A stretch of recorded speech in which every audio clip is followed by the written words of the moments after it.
Bonsoir à tous, j'espère que vous avez passé une bonne pause culturelle pendant 2 jours.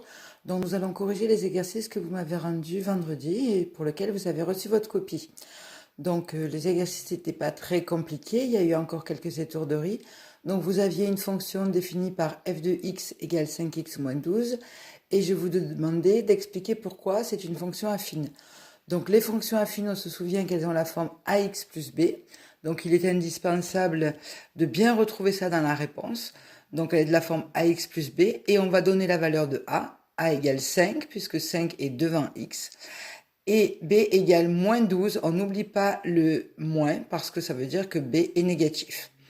Voilà pour cette partie. Ensuite, vous aviez à calculer f de moins 3, c'est-à-dire l'image de moins 3.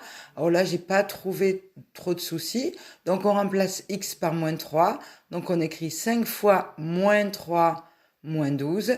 Difficulté suivante, 5 fois moins 3, ça fait moins 15. Donc, moins 15 moins 12, ça fait moins 27.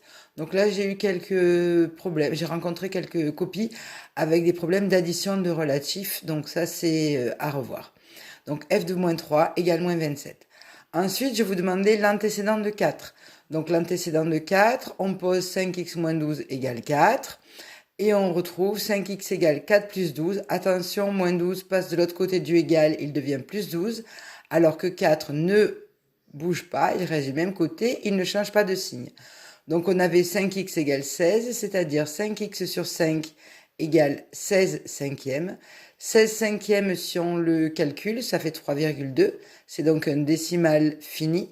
Donc on peut l'écrire, l'antécédent de 4 est 3,2, ce qui se traduit par f de 3,2 égale 4. On passe à l'exercice numéro 2. Donc sur l'exercice numéro 2, il fallait faire une lecture graphique de certaines données. Donc je vous demandais tout d'abord l'image de 4 sur le graphique. Donc on va chercher 4 sur le graphique. On cherche où le 4 croise la courbe et on trouve l'image de 4 égale moins 1. Donc l'image de 4, c'est moins 1. Ensuite, il fallait lire l'antécédent de 2. Si on lit l'antécédent de 2, c'est donc 2 et l'image. Donc on va rejoindre la courbe et on descend sur l'axe des x et on retrouve moins 2. Donc l'antécédent de 2 sur le graphique est moins 2. Certains ont pris le 0. En fait, il faut penser qu'il faut toujours aller croiser la courbe. L'image de 0. 0 est ici, on monte et on croise la courbe à 1. Donc l'image de 0, c'est 1. Et on sait, si on a appris sa leçon, que l'image de 0 nous donne b, donc b égale 1. Ensuite, je vous demandais l'image de 2. Donc, on prend 2 sur l'axe des x. On cherche son image. Bien, 2 croise la courbe sur son point. Ça veut dire que l'image de 2 sur l'axe des ordonnées, c'est 0. Donc, l'image de 2 est 0. Ensuite, je vous demandais de calculer a à l'aide de f de 2 et de f de 0. Donc ça pose encore quelques soucis. Donc, on écrit f de 2, le plus grand des deux nombres. D'accord? 2 est plus grand que 0. Donc f de 2 moins f de 0, c'est-à-dire moins l'image du plus petit, sur 2 que l'on reporte ici, qui est le x, moins 0 que l'on reporte, qui est le x, et ça nous donnait, bien, l'image f de 2, on l'avait calculé, c'est l'image de 2, c'est 0, donc on le reporte, moins l'image de 0 qu'on avait déjà calculé, f de 0, c'est 1, donc ça nous fait 0 moins 1 sur 2 moins 0. Ça nous faisait moins 1 demi. Moins 1 demi, c'est moins 0,5. Donc on a trouvé A, donc, parce qu'on a calculé A c'est moins 0,5. Donc l'expression de f de x, enfin la fonction s'appelait g ici, hein, peu importe.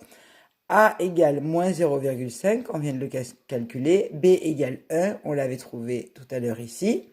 Donc, f de x est égal à moins 0,5x, on met le moins 0,5 qui vaut a devant le x, plus 1 pour b.